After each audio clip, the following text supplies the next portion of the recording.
So, what drew you to this movie? It was just so dark and twisted. As soon as I finished reading the script, I knew I had to be part of it. And I loved how smart and sophisticated the humor is. And I love that it tells a queer story and a queer perspective that we don't often see in films. It was a unique. The first time I saw it was I saw like a unique brief. It was like a little breakdown of a character, and it was like, it goes back to this mansion, and there's a little bit of a.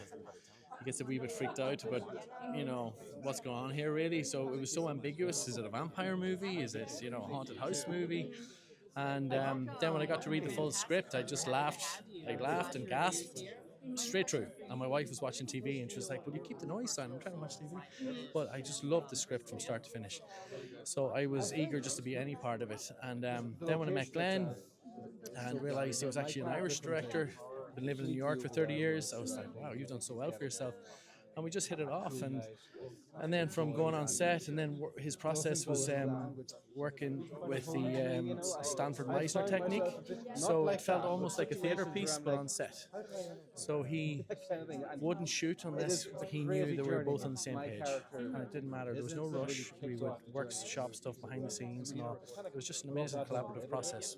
It's obviously dark, but it's so funny. And the scene I actually auditioned with, I was like, hold on, this is supposed to be horror. This is the funniest thing I've ever read. So I was like, and I have to do it. So when I got the role, I couldn't wait to jump in. And the cast and the crew were so amazing to work with, and they really made it a safe space to really explore the character and really just release myself and do the part. So, and hopefully that translates on screen. But it's a fantastic way of actually kicking off the story. So I think audiences are really going to enjoy this from the get-go. Oh my God, Glenn McQuaid, the director, he came to me and he said, "Clay, I have just watched this YouTube video about technology with prosthetic hands, and what if we gave a hand like this to someone who should not have a hand like this, and who has no moral compass, no kind of like center of morality, ethics, and let's just go to town."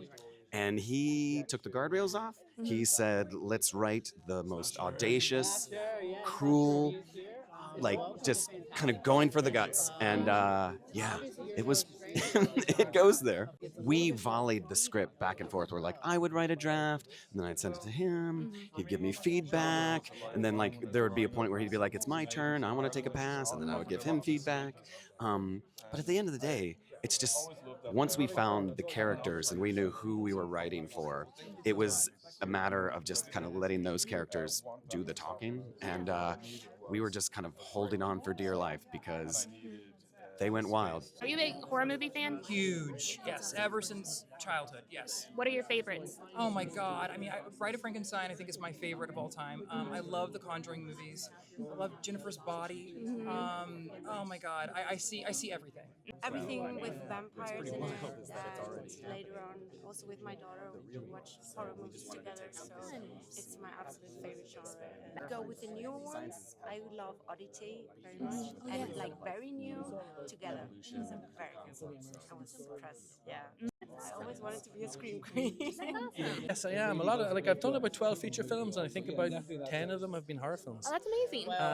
I've worked with Nicholas Roeg, with Donald Sutherland in Puffball, and then I've done The Gaelic Curse, I've done Seer. So I think there's such a huge audience for horror movies that it's hard to avoid, really, and also there's so much fun, especially when you get it right. I'm a big fan of Smile, which premiered here a couple of years ago. Like, so yeah, and Smile too, actually. Yeah, so really big fans of those. Horror is the only thing I can get my wife to go to the cinema to see. So yeah, big fan of it. God, you're gonna make me pick one favorite horror movie? I mean, just off the top of my head, Evil Dead 2, Dead by Dawn, Dead Ringers by David Cronenberg. Of course. Totally one of my favorites.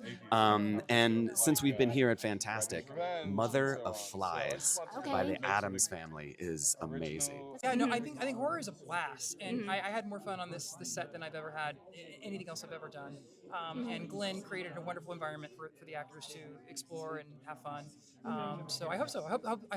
If if I get to do horror the rest of my career, I'd be very happy. Are you enjoying your time in Austin so far?